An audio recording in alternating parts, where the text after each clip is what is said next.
আসসালামু আলাইকুম সবাই সবাই কেমন আছেন?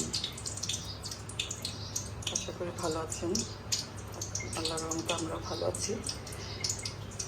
ওই দিন একটা মুরগি ম্যারিনেট করে রেখেছিলাম, বলেছিলাম যে পরবর্তীতে আমি কীভাবে এটা ভাজি ওটা ভিডিও দিব।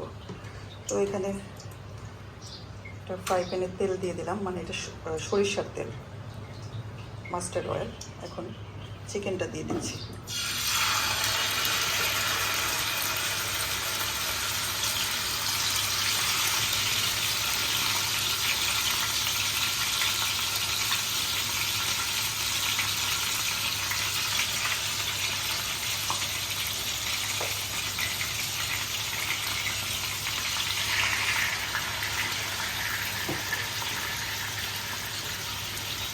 যতটুকু লাগবে অতটুকুই ভেজে নিচ্ছি আর কি, বাকিটা থাকবে ফ্রিজে।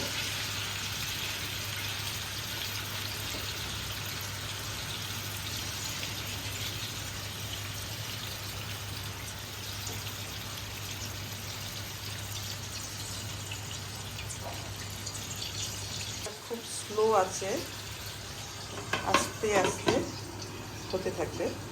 আমি উল্টে পাল্টে ভেজে দিব, ঢেকে দিলাম, আস্তে আস্তে হতে থাকবে। কিছুক্ষণ পর এটা ঢাকনাটা তুলে উল্টে দিচ্ছি।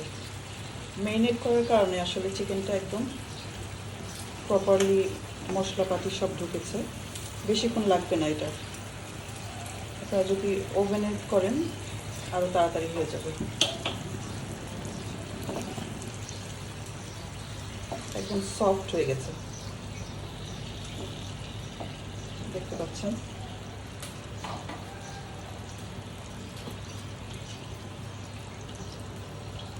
দইয়ের যে মশলাটা আরেকটু দিয়ে দিচ্ছি।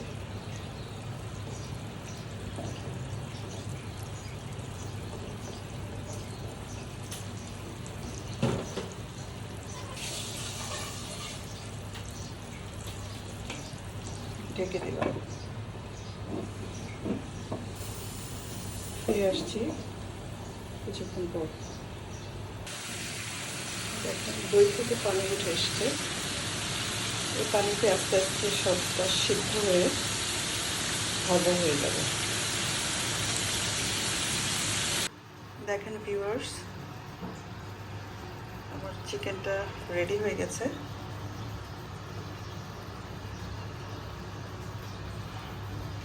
আশেপাশে একটু পোড়া পোড়া হয়ে গেছে, বাট চিকেনটা পুড়ে নেই। এরপরে আবার দেখাচ্ছি। সার্ভ করে নিলাম, দেখেন কত সুন্দর সিদ্ধ হয়ে গেছে। এখন বাস এরকম করে আপনারা চাইলে করতে পারেন, আর ডায়েট ফুড হিসেবে আপনারা এটা ট্রাই করতে পারেন। সবাই ভালো থাকবেন, সুস্থ থাকবেন, আমাদের জন্য দোয়া করবেন। ধন্যবাদ। আসসালামু আলাইকুম।